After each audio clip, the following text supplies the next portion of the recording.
So I'm really excited today. Athletes influencing tech is the topic.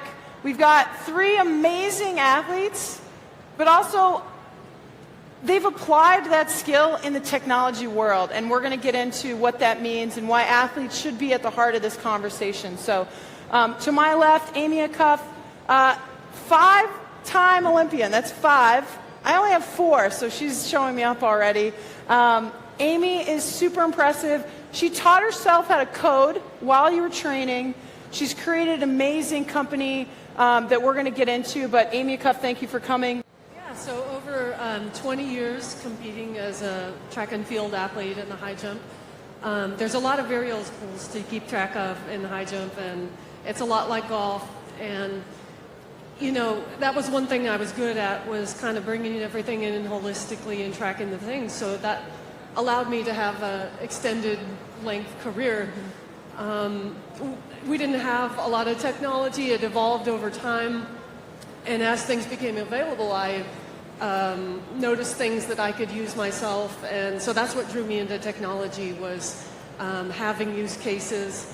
And when the new iPhone came out, the very first one I saw, it said, yes, I need to know about that. So that's when I started learning to code and writing code, doing projects.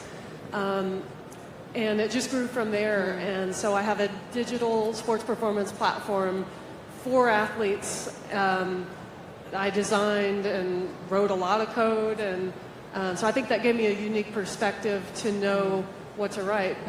Because sometimes when you hand it over to a developer with no knowledge, you're constantly making thousands of decisions on how it should be. And when you just intuitively know, it's a lot easier. So you built a company called Winning Edge Apps. She's literally coding herself, which I think is crazy impressive. And again, you have the experience of being a five-time Olympian now in that product, so that's amazing. Why are athletes unique in this conversation? Why should their voice be listened to? Maybe it's in the development. Maybe it's you can understand the landscape from a totally different perspective that you can't buy the experience that we all have. So why should athletes be a part of this conversation? I mean, athletes are the ones driving the need, and only athletes and coaches understand that fully.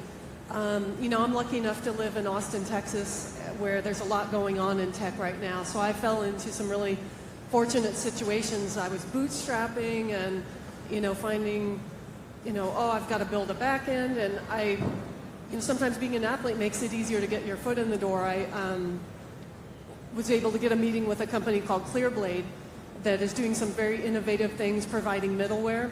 And so they actually helped me with my back end save tons of development time and cost. And so sometimes I think being an athlete kind of allows you to maybe network more and to also understand the need with your domain expertise. I really believe that this sector is going to very closely follow the healthcare industry history. So, first you have digitization, moving off of paper, and then you have integration, reducing the fragmentation and bringing it together. And I think where the boat is being missed right now, and I'd like to make an open call that we need to come up with data standardization protocols. So the healthcare industry did that long ago with HL7 and other standards. So what that's going to do is enable a record to follow an athlete longitudinally as they hop from high school to college to team. And then also you have these benefits that sensor makers who are storing, compartmentalized data, that can all come into a central repository.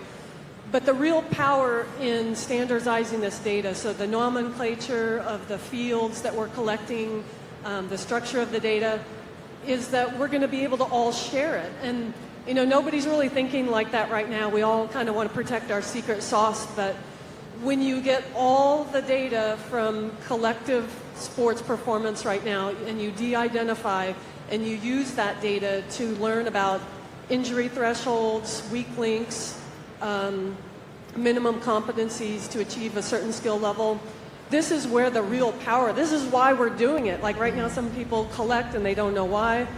And your data is really small, but when you start looking at everybody's data, it's worth it to go in on that and buy in.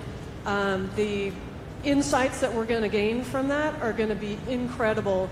And so I challenge other companies, and we need to get together and have a consortium to hammer out these standards and protocols, and I'm happy to talk about that to anybody. Computer vision is really blossoming to the point that we'll be able to automate the athlete collection of data away from wearables into computer vision, and then machine learning for the aforementioned athlete data that we're able to aggregate on a large scale. So take mass quantities of data and really learn from it. Yeah. So are you training that in your company? Or are you integrating that? Absolutely, yes. We're developing that heavily.